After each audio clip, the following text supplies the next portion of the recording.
Ok, alors on va passer à une partie assez costaud, la navigation, donc la barre de navigation et tout ce qui est aussi pagination. Ok, donc vous allez voir, à mon avis, c'est le composant le plus compliqué, c'est-à-dire qu'il y a pas mal de sémantique et pas mal de code pour faire une barre de navigation. Voilà, la pagination, ça va, c'est un petit peu plus facile. Donc on va commencer par la pagination ici. Ça ressemble un peu au fil d'Ariane qu'on a vu ici. Et donc ça se présente comme ceci. On a un élément en navigation et à l'intérieur, on a une liste. Ok. Donc pour commencer, donc ce que vous voyez rôle et aria label, encore une fois, c'est pour l'accessibilité.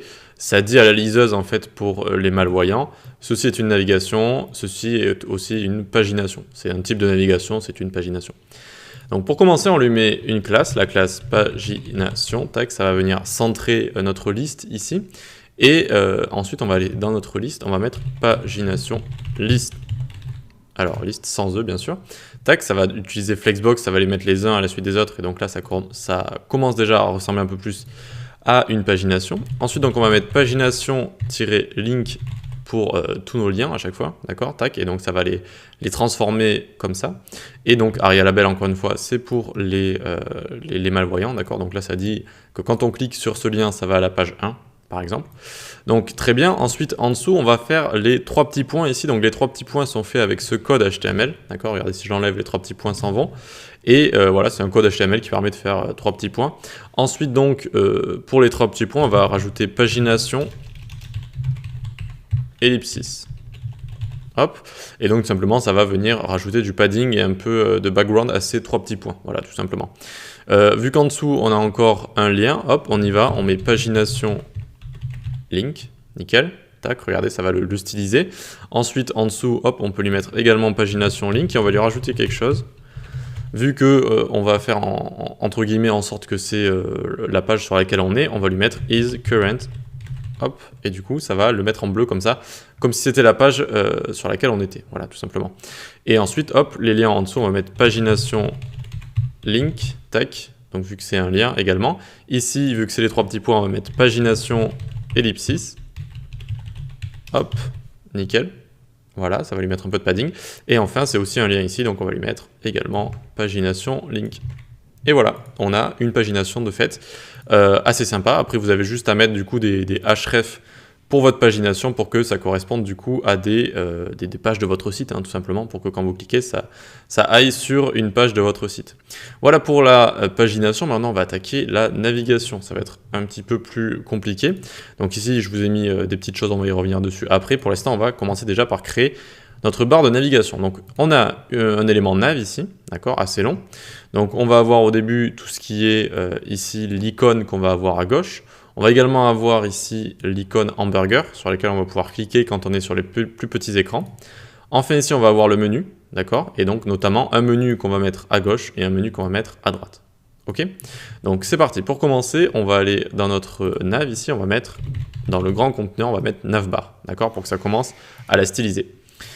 Ensuite, donc, ce qu'on va faire, on va aller en dessous. Donc, ce sera notre navbar brand ici. Ça veut dire notre logo, si vous voulez. Ok, donc ça, c'est notre logo ici. Et donc, ça le stylise un peu. Ça lui met également un petit peu de padding. Ensuite, donc, en dessous, on va mettre navbar item comme ça. Donc, ça va être également pour notre logo. En fait, pour chaque item, ensuite, c'est les derniers éléments, à chaque fois, les items, ce qu'il y a dans les listes, etc. On leur met également navbar item pour leur mettre un peu de padding. Et voilà, c'est à peu près tout, un peu de padding. D'accord. Et ensuite, en dessous, on a donc notre image qui correspond au logo ici. Très bien, ensuite on va descendre ici, ça c'est notre icône hamburger, donc on va l'activer ensuite en JavaScript. Pour l'instant, on va juste lui rajouter la classe navbar burger et plus loin également la classe burger, comme ça. Ok. Et donc vous voyez qu'ici on a notre icône hamburger qui s'est créé. Et donc en JavaScript c'est assez sympa avec Bulma, vous allez voir quand on clique dessus, qu'on lui rajoute une certaine classe, ça va se transformer en croix et ça va faire dérouler le menu juste en dessous. Donc ici ça peut vous paraître un petit peu compliqué, c'est tout ce qui fait l'icône hamburger en fait. Le spa Ariana hidden égale true ici, ça va être les trois barres de l'icône hein, tout simplement. Et le lien ici donc ça va être l'icône sur laquelle on peut cliquer. Ok. Ensuite, donc, on va aller en dessous, on va avoir une div avec l'id menu, nav menu ici, d'accord. Donc, hop, on est ici, et on va lui donner la classe navbar menu, tout simplement, d'accord. Donc là, ça va vraiment mettre tous les éléments qui sont en dessous, ça va les cacher. Et donc maintenant, on va décider si on veut les mettre à gauche ou à droite. Donc pour l'instant, ici, tout est caché parce qu'on est en dessous de 1024 pixels. Tac, regardez, donc dès qu'on passe au-dessus, on voit les éléments de la liste, et dès qu'on passe là-dessous, et vous voyez que là que l'icône hamburger a disparu, dès qu'on passe en dessous, tac, on passe en mode portable, entre guillemets, en mode tablette portable, et du coup c'est l'icône hamburger ici qu'on activera qui montrera le menu, ok? Mais pour l'instant, hop, du coup on en est là. On va pouvoir s'occuper de la partie gauche de notre menu, donc on va commencer en faisant navbar start comme ça, c'est-à-dire qu'avec Flexbox, ça va les mettre à gauche. Voilà. Et ensuite, on a des items, et je vous ai dit que les items, à chaque fois, on leur met navbar item, tout simplement, pour pouvoir leur ajouter un peu de padding et bien les positionner. Ok? Donc là, maintenant, si on regarde, hop, ici, on a bien, du coup, nos éléments. Vu qu'ils ont navbar start, ici, si vous voulez, on fait clic droit inspecter. Hop, regardez, on a navbar start qui est ici. Justify content flex start, ça les fait démarrer au début de X, donc ici, à gauche. Ok, donc voilà, très bien. Maintenant, on va placer mieux ces éléments ici, on va les placer tout à droite, même s'ils le sont déjà, vu qu'on s'est occupé de la première partie, on va mieux les placer avec ici navbar end. Donc là, ça va bien les placer tout à droite. Et ensuite, juste en dessous, on va mettre navbar item. Alors, tac, si je mettais... Ah, ça m'énerve.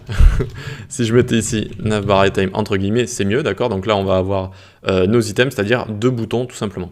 Et c'est bon, on a terminé avec l'écriture de notre barre de navigation. Regardez, on va bien avoir ici à droite nos 2 boutons. On imagine ici si on veut se loguer sur un réseau social ou quoi que ce soit. Et donc on leur a mis navbar end.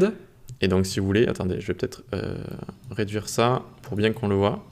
Navbar end, regardez ici, justify content flex end, et donc ça va les mettre tout à droite, d'accord? Alors que pour navbar start ici, c'est ce qui va les mettre à gauche, ok? Avec justify content flex start. Flex start à gauche, flex end à droite, tout simplement. Donc ici, on passe en dessous de 1024 pixels. Hop, on a notre icône hamburger. Et bien, il est temps de l'activer avec JavaScript. Donc on va faire un peu de JavaScript. Tac, on descend dans notre script ici. On fait une variable qu'on va appeler menu, est égal document et .getElementById. On va cibler notre nav menu. Donc ça correspond ici à notre menu ici qu'on a envie de dérouler dès qu'on clique sur l'icône. Tac. Ensuite, en dessous, on va faire une variable icône et est égal document.getElementById. Hop, on va prendre notre icône hamburger. Et ça correspond à notre icône hamburger qui est ici, d'accord, avec son ID qui est là, icône. Ok. Ensuite, donc, on va venir en dessous. On va faire icône. Donc, dès qu'on clique dessus, donc on lui rajoute un événement. On est à l'écoute d'un événement. L'événement, c'est clic. Hop. Donc, dès qu'on clique dessus, on lance une fonction. Cette fonction, qu'est-ce qu'elle va faire? Elle va faire icône.classList.toggle. Donc, on va encore toggle. Et vous savez, vous commencez à la connaître, cette classe isActive. Donc, l'icône, déjà, hamburger, elle va prendre isActive. Et regardez, ça va la transformer en croix. Hop. Vous voyez ici, ça la transforme en croix, avec une petite animation. Et maintenant, donc, on a envie également donc, de montrer le menu. Donc, on fait menu.classList.toggle et également donc isActive. On va également lui rajouter la classe isActive. Et attention, hop, ça fonctionne pas. J'ai dû faire une petite erreur quelque part. Menu, j'ai écrit Roggle au lieu de toggle. Tac, toggle, ça va même marcher comme ça. Hop, on a bien notre menu qui apparaît. Donc, on aurait pu mettre un plus de... voilà, regardez si vous voulez, on va copier ça et le coller pour faire un petit peu plus de contenu. Tac, tac. Et donc là, vous voyez que ça va en rajouter un menu comme si on avait un menu basique. Ok, tout simplement. Donc je vais l'enlever, je vais en laisser que 2 pour l'exemple. Et donc c'est comme ça qu'on gère le côté responsive avec notre icône ici qui va nous montrer le menu quand on est en mode tablette et portable. Voilà, donc je sais que ça peut faire un peu beaucoup, donc moi c'est vrai que j'y suis vachement habitué et des fois on me reproche un peu dans des formations d'aller un peu vite. Donc voilà, n'hésitez pas à me poser des questions si vous en avez là-dessus.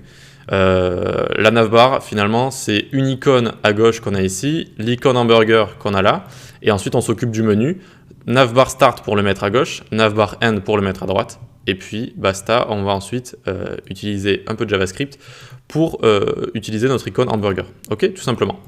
Ok, voilà, bon, mais n'hésitez pas à me poser des questions. On va passer du coup à la dernière partie, panneaux et onglets. Allez, à tout de suite.